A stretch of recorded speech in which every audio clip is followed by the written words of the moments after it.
பரிசுத்த பிதாவே, ஆசீர்வதிக்கப்பட்ட கால ஆராதனை வேலைக்கு நன்றி. இந்த ஆராதனை ஆன்லைனில் பார்க்குற ஒவ்வொரு பிள்ளைகளையும் ஆசீர்வதியும்.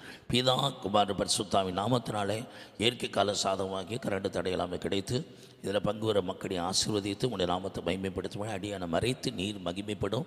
உடைய வார்த்தையின் மூலமாக, பாடல் மூலமாக, செய்தியின் மூலமாக நான் என்ன பேச வேண்டும் என்பதை பரிசுத்த ஆவியான எனக்குள்ளே இருந்து செயலாற்றும். உடைய நாம மகிமைப்படத்தக்கதான காரியங்களை கிரியை செய்யும்.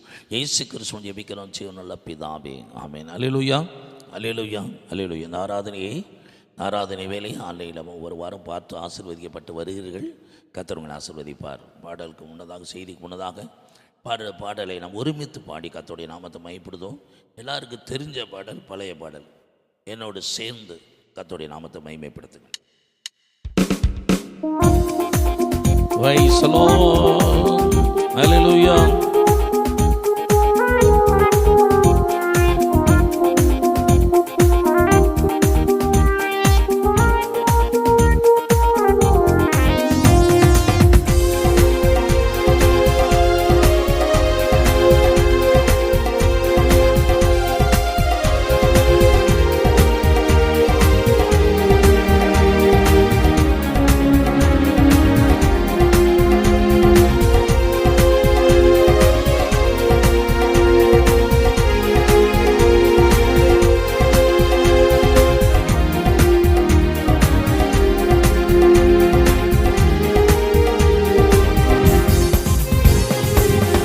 ராஜா முன்னே செல்கிறார், ஓசன்னா கீதம் பாடுவோம். இயேசு ராஜா முன்னே செல்கிறார், ஓசன்னா கீதம் பாடுவோம். வேகம் சென்றிடுவோம், ஓசன்னா ஜெயமே, ஓசன்னா ஜெயமே, ஓசன்னா ஜெயம் நமக்கே, ஓசன்னா ஜெயம் நமக்கே.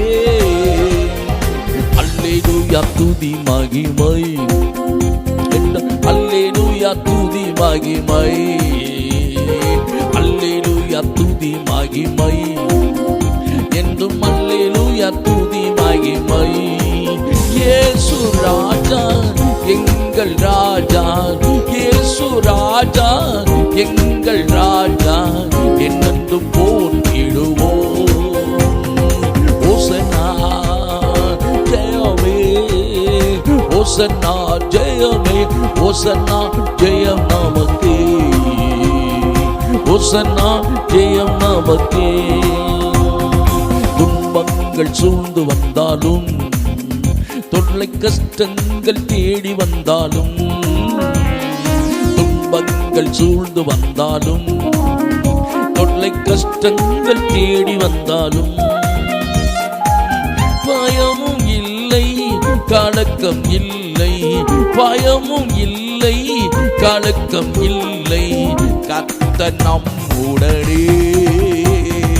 ஓசன்னா ஜெயமே, ஓசன்னா ஜெயமே, ஓசன்னா ஜெயம் நமக்கே, ஓசன்னா ஜெயம் நமக்கே. யோர்தானின் வெள்ளம் வந்தாலும், எரிகோ கோட்டை எதி நின்றாலும், யோர்தானின் வெள்ளம் வந்தாலும், எரிகோ கோட்டை எதி நின்றாலும், பயமும் இல்லை கலக்கம் இல்லை, பயமும் இல்லை கலக்கம் இல்லை, மீட்பர் நம்முடனே. ஓசன்னா ஜெயமே, ஓசன்னா ஜெயமே, ஓசன்னா ஜெயம் நமக்கே, ஓசன்னா ஜெயம் நமக்கே. அல்லேலூயா, அல்லேலூயா, அல்லேலூயா மகிமை, அல்லேலூயா, அல்லேலூயா, அல்லேலூயா மகிமை. இயேசு ராஜா முன்னே செல்கிறார், ஓசன்னா கீதம் பாடுவோம். இயேசு ராஜா முன்னே செல்கிறார், ஓசன்னா கீதம் பாடுவோம். வேகம் சென்றிடுவோம், ஓசன்னா ஜெயமே, ஹோசன்னா ஜெயமே, ஹோசன்னா ஜெயம் நமக்கே, ஹோசன்னா ஜெயம் நமக்கே. பிதாக்குவன் பரிசுத்த திரியக தேவன் உடைய நாமம் மகிமைப்படுவதாக. தொடர்ந்து வார்த்தையை மகிமைப்படுத்தும் இயேசு கிறிஸ்துவின் ஜெபிக்கிறோம் செய்யும் நல்ல பிதாவே. மீகாவின் புஸ்தகம் 2:15, தடைகளை நீக்கி போடுகிற கர்த்தர் நமக்கு முன்னே போகிறார். வாசிக்கலாமா? தடைகளை நீக்கி போடுகிறவர், தடைகளை நீக்கி போடுகிறவர், அவர்களுக்கு முன்பாக நடந்து போகிறார், அவர்களுக்கு முன்பாக நடந்து போகிறவர். தோத்திரம். இந்த நாளிலே தடைகளை நீக்கி போடுகிற கர்த்தர் நமக்கு முன்பாக போகிறார். நீங்களும் நானும் நம்முடைய வாழ்க்கையில் என்றைக்கு கிறிஸ்தவ வாழ்க்கையை நம்ம தொடருகிறோமோ, உண்மை, நீதி, உத்தம, பரிசுத்தம் நம்முடைய வாழ்க்கையை தொடரும் போதுதே உலகம், மாமிச, பிசாசு மூணுல ஏதாவது ஒரு யுத்தம் வரும் தடை செய்வதற்கு. தடை வந்துட்டாலே ஒன்று விலகி கொள்ளுங்க, கர்த்தர் நமக்கு முன்னாடி போறாருன்னு அர்த்தம். தடை வராமல் ஒன்றுமே இல்லைன்னா நம்ம எதுவுமே நடக்கலைன்னு அர்த்தம். நம்ம வாழ்க்கையில் தடை வருது, எதிராளி வருகிறான் அப்படின்னா கர்த்தர் நம்ம கூட இருக்கிறான்னு அர்த்தம். அப்போ தடைகளை நீக்குகிறவர் நம்ம முன்னாடி போறாரு. யாரெல்லாம் தடை பண்றானோ அவனை நீக்கிடுவாரு. எதிலிருந்து நீக்கணுமோ நீக்கி விட்டுருவாரு. பேரை நீக்கி விட்டுருவாரு, பணியிலிருந்து நீக்கி விட்டுருவாரு, வேலையை விட்டு தூக்கி விட்டுருவாரு. ஒரு தேவ சித்தத்துக்கு, கடவுளுடைய திட்டத்திற்கு யாரெல்லாம் தடையா நிற்கிறானோ அவனை கர்த்தர் ஒரு சில ஆப்ஷன் கொடுத்து பார்ப்பாரு, கொஞ்சம் அவகாசம் கொடுத்து பார்ப்பாரு. அவன் மறுபடியும் தேவ சித்தத்துக்கு எதிர்த்து தீமை செய்கிறவனை காணப்பட்டா ஆண்டவருடைய இரக்கம் சில காலம் அமைதியாக இருக்கும். மறுபடியும் மனம் திரும்பலை அப்படின்னா எந்தெந்த இடத்துல நீக்கி போடணுமோ நீக்கி போட்டுவார் ஆண்டவர். ஆண்டவருடைய தயவையும் அவருடைய அன்பையும் ருசி பார்க்க தெரியல அப்படின்னா ஏன் ஆண்டவர் அமைதியாக இருக்கிறாருன்னா, எல்லாரையும் படைத்தவர், சிருஷ்டித்தவர். ஒருவன் கெட்டு போவது ஆண்டவர் விருப்பமே கிடையாது. அவன் நல்லவனாக இருக்கணும், நன்மையாக இருக்கணும், 4 பேருக்கு பிரயோஜனமாக இருக்கணும். இதான் கடவுள் மனுஷனை உண்டாக்குன நோக்கமே. படைத்த தெய்வத்துக்கு முன்னாடியே எதிர்த்து நின்னோம்னா அவர் அழிவது, நம்ம சேதமாவது அவருக்கு விருப்பம் கிடையாது. ஆண்டவர் சொல்ற ஒருவனும் கெட்டு போவது பிதாவின் சித்தம் அல்லங்கிறார். நம்ம கெட்டு போகிற நோக்கம் கிடையாது. அவன் நல்லவனாக இருக்கணும், 4 பேருக்கு பிரயோஜனமாக இருக்கணும், ஆசீர்வாதம் தான். அதுதான் ஆண்டவர் மனுஷனை அந்த பூமியில சிருஷ்டித்திருக்கிறாரு. இந்த மனுஷனை சிருஷ்டிக்கும் போது தேவ சாயலா சிருஷ்டிக்கப்பட்டான் வேதம் சொல்கிறது. நன்மை செய்யும்படி நம்ம உண்டாக்கி இருக்கிறாரு, 4 பேருக்கு பிரயோஜனமாக இருக்கும்படி. அந்த வாழ்க்கையை பிரயோஜனப்படுத்த தெரியல அப்படின்னா நம்முடைய வாழ்க்கையை நீங்கள் எந்த நிலையில இருந்து நீங்கள் நல்ல காரியங்களை பிரயோஜனமானதை தடுக்கிறீங்களோ அந்த நிலையில் இராதபடி கொஞ்சம் விலக்கி விட்டுருவார் ஆண்டவர். அப்புறம் அந்த நிலையை எட்டுவதற்கு ரொம்ப கஷ்டம். கடவுள் எல்லா மனிதனுக்கு நன்மை தான் செய்கிறார். நல்ல ஒரு மேலே தீயொரு மலையை வரிசைக்க பண்ணுறாரு. அவ்வளோ நல்ல தெய்வத்தை படைத்தவரை புரிந்து கொள்ளாமல் அந்த படைத்த தெய்வத்துக்கே விரோதமாக எழும்புனா நீ எந்த காரியத்தை வச்சு படைத்தவருக்கு திட்டத்துக்கும் எதிர்த்து வர்றீங்களோ அந்த காரியத்திலேருந்து கொஞ்சம் நகட்டி விடுவார். அப்போ கஷ்ட நஷ்டம் வரும், வாழ்க்கையில் துன்பம் துயரம் வரும். அப்போ வாழ்க்கையில் ஏண்டா அந்த காரியத்தை செஞ்சோன்னு உணர்வீங்க. திரும்ப ஒரு ஆப்ஷன் கொடுப்பாரு, இழந்ததை கொடுப்பாரு. அதுலேயும் திருந்தலையா முற்றிலும் உங்களுக்கு வருகிற நன்மைகள் ஸ்டாப் ஆகிடும். நீங்களா தடுத்து வைக்கிறீங்க. தேவன் ஒருவனையும் தடுக்கிறது இல்லை, அழிக்கிறதும் இல்லை.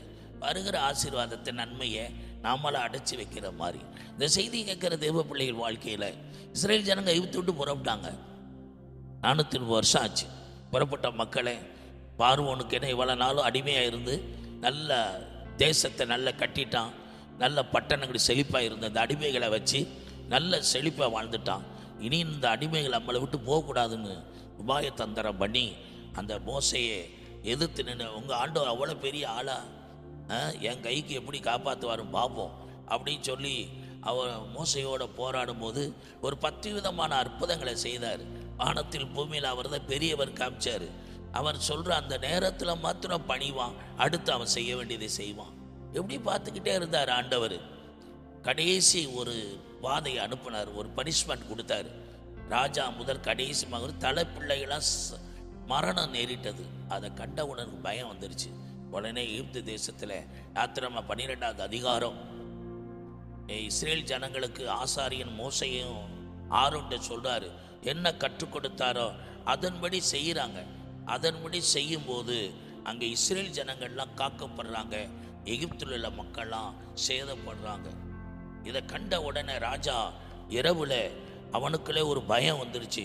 உடனே மோசே அழைச்சி, இந்த ஜனங்களை கூட்டிகிட்டு போப்பா, கடவுளை போய் வழிவிடுங்கப்பா, இனிமே உங்கள் கடவுளை வழிவிடுவதுக்கு நான் தடையாக நிற்க மாட்டேன்னு சொல்லி எல்லாரையும் அனுப்பிவிட்டது. மாத்திரம் பொண்ணு வெள்ளி எது இவ்வளோ காலம் அடிமையாக இருந்து சம்பளத்தை ஒடுக்கினா, ஆசீர்வாதத்தை நன்மையை கெடுத்தான், அதெல்லாம் அள்ளி கொடுக்குறான். போகடாங்க, தேசத்தை விட்டு போய் உங்கள் கடவுளை வழிவிடுங்கன்னு சொல்லிட்டு அனுப்பி விடுகிறான். பாருங்க, அன்றைய தினம் வாசிக்கலாம். யாத்திராமும் 12வது அதிகாரம். இஸ்ரவேல் புத்திரர் போய் அப்படியே செய்தார்கள். கர்த்தர் மோசேக்கும் ஆரோனுக்கு கட்டளையிட்டபடியே செய்தார்கள். நடுராத்திரியிலே சிங்காசனத்தின் மேல் வீட்டிற்கும் பார்வோனுடைய தலைப்பிள்ளை முதல் காவல் கிடங்கில் இருக்கும் சிறைப்பட்டவனுடைய தலைப்பிள்ளை வரைக்கும் எகிப்து தேசத்தில் இருந்த முதற் பேரானைத்தையும் மிருக ஜீவன்களையும் தலையீற்ற அனைத்தையும் கர்த்தர் அளித்தார். எகிப்தில் அத்தனை பேருக்கு சேதம் வருது. எபிரேய மக்கள் கர்த்தரை வழி அத்தனை பேர் காக்கப்படுறாங்க. அதை சொல்லிட்டாரு, ஒரு பஸ்க்கு ஆட்டுக்குட்டி அடித்து ரத்தத்தை நிலக்காலில் பூசி வச்சிரு, சங்கார தூதனை வரும்போது இந்த ரத்தம் பூசப்பட்ட வீடு எபிரேயர் தேவனை வழிபடு, அந்த வீடை கடந்து போயிட்டான். மற்ற எல்லா வீடுகளிலும் பல சேதங்கள் வந்தது. இதை கண்ட பார்வோனுக்கு ஒரு பயம் வந்துருச்சு. உடனே இந்த ஜனங்களை கூட்டுட்டு உங்கள் தேவனை போய் ஆராதனை செய்ய போங்கப்பான்னு சொல்லிட்டார். அப்போ 430 வருஷம் முடிந்த 40வது வசனம் பாரு. 40. இஸ்ரவேல் புத்திரர் எகிப்திலே குடியிருந்த காலம் 430 வருஷம். அன்றைய தினமே 430 வருஷம் முடிந்த அன்றைய தினமே கர்த்தருடைய சேனை எல்லாம் எகிப்து தேசத்திலிருந்து புறப்பட்டது. ஆமென். 430 வருஷம் காத்திருந்தும் புறப்படும் போது, மோசேயை கொண்டு ஜனங்களை மீட்டெடுத்து வரும்போதும் அங்கு ஒரு தடை செய்து பார்த்தான். 10 விதமான அற்புதங்களில் 9 வரைக்கும் அசையாத பார்வோனும் அந்த கூட்டமும் 10வது நடந்த பயங்கரமான ஒரு பனிஷ்மெண்ட். அதை உடனே பயந்து இந்த ஜனங்களை எகிப்தை விட்டு மோசேட்ட கூட்டிட்டு போப்பா, உங்க ஆண்டவர் ஆராதனை செய்யுங்கப்பா, நான் தடை செய்ய மாட்டேன்னு சொல்லிட்டான். எகிப்தை விட்டு புறப்பட்டாங்க. மறுபடியும் என்ன செய்யறான், இந்த ஜனங்களை இப்படியே விட்டுறக்கூடாது, நம்மளை விட்டு போயிட்டாங்களே, இந்த ஜனங்களை அழிக்கணும்னு திட்டம் போட்டு மறுபடியும் செங்கடலுங்கிற இடத்து வரைக்கும் துரத்தி போகிறான். அது யாத்திராம 14 அந்த சம்பவம். 2வது தடை. அதாவது அடிமைத்தனத்திலிருந்து ஜனங்களை விடுதலை பெற விடாது. இன்னைக்கு தான் உலகத்தில் அத்தனை மக்களும் பாவம். உலகத்தில் அடிமைத்தனத்தில் உங்களை அடிமைப்படுத்தி வச்சிருக்கிற அந்த வல்லமைகள் உங்களை விடுதலை பெற விடாதபடி, உங்களை படைச்ச தெய்வத்தை ரட்சகத்தை வர விடாதபடி ஒரு சில பயமுறுத்தலோட மக்கள் இன்னைக்கு பயந்து அடங்கி கிடக்குறாங்க. உண்மையான நன்மை ஆசீர்வாதத்தை பெற விடாதபடி உங்க வாழ்க்கையில பயமுறுத்தி கலக்கத்தை உண்டு பண்ணி அந்த தீய வல்லமை அநேக மக்களை அடிமைப்படுத்தி வச்சிருக்கிறது. இந்த அடிமைத்தனத்திலிருந்து மோசையை ரட்சகனை அனுப்பி அந்த மக்களை வெளியே கொண்டு வரும்போது 10வது விதமான அந்த பனிஷ்மெண்ட் பயங்கரமா இருந்தது. இப்படி வெளியேறி புறப்பட்ட கிட்டத்தட்ட பல லட்சம் மக்கள். பார்வோனுக்கு ரொம்ப கொடூரமா கோவம். இவங்களை எப்படியாவது போய் செங்கடலை வச்சு அழிச்சனுங்கிற திட்டத்தோடு யாத்திராம 14 10வது வசனத்தில் ரொம்ப நெருங்கி வருகிறாங்க. இதை கண்ட பார்வோன் நெருங்கி வரும்போது இஸ்ரவேலுக்கு ஒரே பயம். அடுத்து தடை செய்கிறான். இதை கேட்குற அன்பான தேவனுடைய பிள்ளைகளே, ரட்சிக்கப்படுவதற்கு இதுவரையிலும் உங்களை வியாதியை கொடுத்து, கஷ்டத்தை கொடுத்து, வறுமையை கொடுத்து, இதை மேல விடாமல் இருந்து ரட்சகரா இயேசு அவருடைய சுவிசேஷம் ஊழியக்காரன் மூலமாக வீட்டுக்கு வந்து உன்னை விடுதலையாக்கி வந்த பிறகும் மறுபடியும் தடையை கொண்டு வருகிறானா? அடுத்து செங்கடல்னா ஞானஸ்தானத்துக்கு அடையாளம், அங்கே தடை கொண்டு வரானா? பயப்படாதீங்க.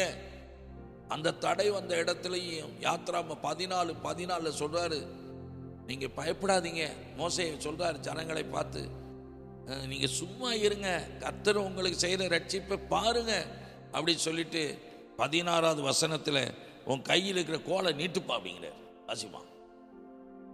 நீ உன் கோலை ஓங்கி உன் கையை சமுத்திரத்தின் மேல் நீட்டி சமுத்திரத்தை பிளந்து விடு.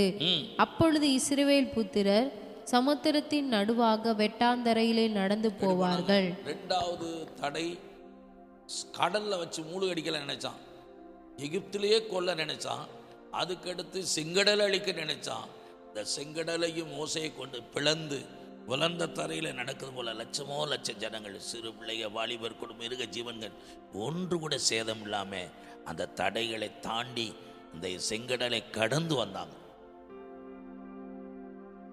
அப்படி ஜனங்கள் தேவனால் தடைகள் எல்லாம், ஏன்னா நமக்கு முன்னாடி போகிற நம்முடைய ஆண்டவர் அடிமைத்தனத்திலிருந்து விடுதலை பெற விடாதபடி அடிமைகளாவே நீ வாழணும் காலமெல்லாம். ஏதோ ஒரு மனுஷனுக்கு அடிமையாக இருந்து உன் வாழ்க்கையில் கிடைக்க போன சுதந்திரமெல்லாம் அனுபவிக்க முடியாமல் எத்தனை காலத்துக்குள்ள அடங்கியே கிடக்க போறீங்க. கர்த்தரால் உங்களுக்கு கிடைக்கிற ஆசீர்வாத நன்மையை சுதந்திரிச்சுக்கங்க. கர்த்தர் உங்களை அழைக்கிறார். தடையில நீக்கி போடுகிற கர்த்தரை முன் செல்கிறார். இந்த செய்தியை கேட்குற உங்கள் வாழ்க்கையில் தடை இன்னைக்கு உடையும் இயேசுவின் நாமத்தினால. அடிமைத்தனத்தை விடுக்கிறார். அடுத்து செங்கடல் ஞானஸ்தானத்திற்கு தடைகளை நீக்கி அந்த போராட்டத்திலிருந்து செங்கடலையே பிளந்து வழிவிட்டு அனுப்புகிறார். அடுத்து தண்ணி பிரச்சனை வருது. யாத்ராம 17:1 பார்த்தீங்க, வனாந்தரத்தில் பாலைவனத்தில் மக்களுக்கு தண்ணீர் தாகம். மோசேட்டை கேட்குறாங்க. உடனே சொல்கிறாரு, நீ கண்மலையில் போய் அடியப்பா, நதியை அடித்து எகிப்தியருக்கு அங்கே ஒரு தண்ணீர் ரத்தமாக மாற்றினவர், அந்த கோலை வச்சு இங்கே கண்மலையில் அடி, தண்ணி புறப்பட்டு வரும்னாரு. அதே கோலை வச்சு எகிப்தியருக்கு ஒரு பனிஷ்மெண்ட்டு, அதே கோலை வச்சு இஸ்ரவேலுக்கு நன்மை. கர்த்தருடைய கரத்தில் இருக்கிற அந்த வார்த்தையா கோல் நீ தேவ ஜனங்களுக்கு நன்மையாக முடியும். பகைக்கிறவங்களுக்கு அது என்ன செய்யும்? பனிஷ்மெண்ட் கொடுக்கும். இதை கேட்குற அன்பான கர்த்தருடைய பிள்ளைகள், நம்ம நன்மையும் கிருபையும் தொடரத்தான் தேவன் அழைத்திருக்கிறார். இந்த செய்தி கேட்குற நீங்கள் 17:1 ஜனங்கள் தண்ணி கேட்குறாங்க. 17:5 நீ கண்மலையில் போப்பா, முன்னாடி நான் உனக்கு முன்னாடி போகிறேன் அப்படிங்கிறார். நீ போருக்கு முன்னாடி நான் முன்னாடி நிற்கிறேன், இந்த ஓரைப்புள்ள நிற்கிறேன், கண்மலையில் நிற்கிறேன் அப்படிங்கிறார். வாசிப்பா. அப்பொழுது கர்த்தர் மோசேயை நோக்கி, நீ இஸ்ரவேல் மூப்பரில் சிலரை உன்னோட கூட்டிக் கொண்டு நீ நதியை அடித்த உன் கோலை உன் கையிலே பிடித்த கோலை கையில வச்சுட்டு ஜனங்களுக்கு முன்னே நடந்து போ. அங்கே ஓரேப்பிலே நான் உனக்கு முன்பாக முன்னே. இங்க தடையா இருக்குதா? தண்ணி கிடைக்கலையா? உனக்கு முன்னாடி மலையில நிக்கிறேன், நீ போய் கோலை வச்சு அடி, தண்ணி புறப்பட்டு வரும். நிறைய பேருக்கு தனி பிரச்சனை, வீட்டில் பண பிரச்சனை, ஆகார பிரச்சனை, எல்லாவற்றையும் தருவாரியா இந்த மாதத்தில். ரொம்ப நாளாக குழாயில் தண்ணி வரல, மழை பெய்யலை அப்படின்னு நினைக்கிறீங்களா? தடையில் நீங்கி போடுகிற கர்த்தர் முன்னாடி போகிறாரு. உங்களுக்கு ஆகாரம் இல்லை குறையில்லாமல், தண்ணி குறையில்லாமல், ஆசீர்வாதம் குறையில்லாமல் நடத்துகிற தெய்வம் முன்னாடி போகிறாரு. வனாந்திர பாதையாக இருந்தாலும் பாலைவனமாக இருந்தாலும் நமக்காக ஒரு நீரூற்று அங்கே வச்சிருப்பார். அதனால் ஓரைப்பில் போய் நிற்கிறார், தண்ணி சுரந்தது. கொஞ்ச நேரத்தில் அடுத்த அமலேக்கியம் வரான், எதிராளி உள்ள நுழையிறான் பாருங்க. அடுத்து யார் வர? அமலேக்கியன் உள்ள வந்து மக்களுடைய பிரயாணத்தை தடுக்கிறான். அடிமைத்தனத்துக்கு விடாமல் பார்வோன்னு தடுத்தான். அடுத்து செங்கடலை துரத்தி வந்தான். செங்கடலே கத்திரவன் அழித்து இந்த மக்களை நடத்தி கொண்டு வராரு. அதுக்கடுத்து தண்ணி இல்லை, தண்ணியை கடக்குறாங்க. இப்போ தண்ணி தாகம் இருக்குது, தண்ணீரை கொடுக்குறாரு. அதே மலையில் கொஞ்ச நேரம் கழிச்சு பார்த்தா அமலேக்கியன் அடுத்து பிரயாணத்தில் குறுக்க வருகிறான். அப்போ யோசா சொல்ற, தனக்காக ஜனங்களை நீ ஆயத்தமைய, நீ போய் யுத்தம் பண்ண, நான் மலையில் நிற்கிறேன், உனக்கு முன்னாடி நிற்கிறேன். மோசே சொல்றாரு, கர்த்தர் என்னோட இருக்கிறார்ப்பா, நீ போய் யுத்தம் பண்ணு. அங்கே வேத சொல்கிறது, அந்த யாத்ராமம் 17 அவன் பட்டய கருக்கினாலே அந்த அமலேக்கியரை முறியடித்தான் இருக்கு. 16 படிப்பா. இல்லை, அமலேக்கின் கை வாசி அமலேக்கின் கை கர்த்தருடைய சிங்காசனத்துக்கு விரோதமாய் இருந்தபடியா. அதுக்கடுத்து 12 படி 12 மோசேயின் கைகள் அசந்து போயிற்று. அப்பொழுது அவர்கள் ஒரு கல்லை கொண்டு வந்து அவன் கீழே வைத்தார்கள். அதன் மேல் உட்கார்ந்தான். ஆரோனும் ஊரும் ஒருவன் ஒரு பக்கத்திலும் ஒருவன் மறுபக்கத்திலும் இருந்து 13 யோசுவா அமலேக்கையும் அவன் ஜனங்களையும் பட்டய கருக்கினாலே முறியடித்தான். மோசே கையை உயர்த்திக்கிட்டு இருக்கான். யோசுவா ஜனங்களோட அமலேக்கியரோட யுத்தம் பண்றான். அந்த நேரத்தில் கர்த்தர் யோசுவாவை பலப்படுத்தி அங்கே எல்லா அமலேக்கியரையும் முறியடித்து துரத்தி விட்டாங்க. அங்கே ஒரு கொடி ஏற்றி விட்டாங்க, யெகோவா நிசின்னு. வாழ்நாள் முழுவதும் இனி ஒரு நாளும் இந்த அமலேக்கியன் எழும்பாதபடிக்கு அவனை யாராக இருந்தாலும் அவனை முறியடிச்சிருங்க அப்படிங்கிற ஒரு அடையாளத்தை வச்சுட்டார். தேவ சித்தத்துக்கு எதிர்த்து வர்றவன் அவன் சரித்திரத்தை முடி அப்படின்றார். தேவ பிள்ளைகள் வாழ்க்கையில் இப்படிப்பட்ட தடைகள் எல்லாம் உடைத்து ஜனங்களை வழிநடத்தி சென்றார். யோசுவாவின் புஸ்தகத்தில் 2வது அதிகாரம் 1வது அடுத்து யோர்தான் குறுக்க வருது. உடன்படிக்கை பெட்டியை சுமக்கிற ஆசாரியனை நிறுத்துறார். அவங்க போய் உள்ளங்கால் படுது, தண்ணீர் பின்வாங்கி போகுது. ஜனங்களை யோர்தானை கடந்து சென்றாங்க. இப்படியா இஸ்ரேல் ஜனங்களை கர்த்தர் ஒவ்வொரு இடத்துலையும் தடைகளை நீக்கி அவர் கானானில் போய் சேரும் வரைக்கும் கர்த்தர் முன்னே நடந்தார். 31 ராஜாக்கள் 7 ஜாதிகளை துரத்தி வாக்குத்தத்தம் பண்ணின தேசத்துக்கு கூட்டிட்டு போயிட்டார். வாசலை திறந்துட்டார், வழி நடத்திட்டார், உள்ள நுழைய வச்சிட்டார். இதை கேட்குற அன்பான தேவனுடைய பிள்ளைகளே, இந்த செய்தி உங்களுக்கு நேரமாய் கொண்டிருக்கிறபடினால நிறைவு செய்கிறேன்.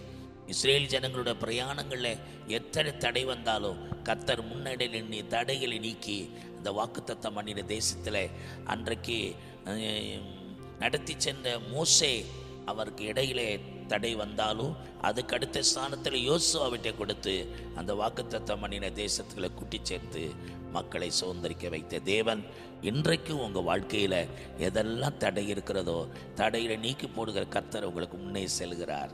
தடைகளை நீக்கி உங்களுக்கு எந்த வாசலை நுழையணுமோ, எந்த நன்மைகளை சுதந்திரிக்கணுமோ அதை போய் இந்த மாதத்தில் சுதந்திரித்து கொள்ளுவீங்க. இந்த வாரங்களை கர்த்தர் உங்களுக்காக யுத்தம் பண்ணுவார். தடையை நீக்கி போடுகிற கர்த்தர் முன் சென்று உங்கள் வாழ்க்கையில் அடைக்கப்பட்ட வழிகளை திறந்து இந்த வாசனை நுழைந்து ஆசீர்வாதத்தை சுதந்திரி. இஸ்ரேல் ஜனங்கள் கானான் தேசத்தை திறந்து உள்ள போய் பாலும் தேடு ஓடுகிற தேசத்திற்கு நன்மை அனுபவித்தது போல கர்த்தர் இந்த மாதங்களில் அந்த தடைகள்லாம் நீக்கி நன்மைகள் அனுபவிக்க போறீங்க. நல்ல பிதாவே, நன்றி செலுத்துகிறோம்ப்பா. தடைகளை நீக்கி போடுகிற கர்த்தர் முன் செல்கிறார். எரிகோ தடையா இருந்தது, 7 நாளும் சுத்தினாங்க. 7ஆம் நாளில் 7 முறை ஆர்ப்பரித்த பொழுது அலங்க தரைமட்டமாக்கப்பட்டது. ஜனங்கள் தொடர்ந்து கடந்து சென்றார்கள். இந்த செய்தியை கேட்குற அன்பான கர்த்தருடைய பிள்ளைகள், உங்கள் வாழ்க்கையில் எப்பேற்பட்ட தடைகள் வந்தாலும் நம்ம ஆண்டவருக்கு ஒரு பேர், தடைகளை நீக்கி போடுகிற கர்த்தர் நமக்கு முன்னணியிலே போகிறார். வாசலில் நுழைய போகிறோம், ஆசீர்வாதத்தை சுதந்திரிக்க போகிறோம். இயேசு கிறிஸ்துவின் ஜெபிக்கிறோம். நல்ல பிதாவே, என் ஆத்துமாவே கர்த்தரை சோத்திரி, முழு உள்ளமே கர்த்தருடைய பரிசுத்த நாமத்தை சோத்திரி. என் ஆத்துமாவே கர்த்தரை சோத்திரி. கர்த்தர் செய்த சகல உபகாரம் மறவாதே. கர்த்தராய் இயேசு கிறிஸ்துவுடைய கிருபையும் பிதாவாய் தேவனுடைய அன்பும் பரிசுத்த அனுப்பாதுகா பராமரிப்போம். இயேசு கிறிஸ்து நிலைத்திருந்து காப்பதாக ஆகும். எல்லாமாகும், உம்மாலைதான் எல்லாமாகும். கர்த்தராசு காக்கடவர் தேன் முகத்தை பிரசன்னமாக்கி சமாதானத்தை கட்டிட கடவர். அல்லேலூயா, அல்லேலூயா, அல்லேலூயா.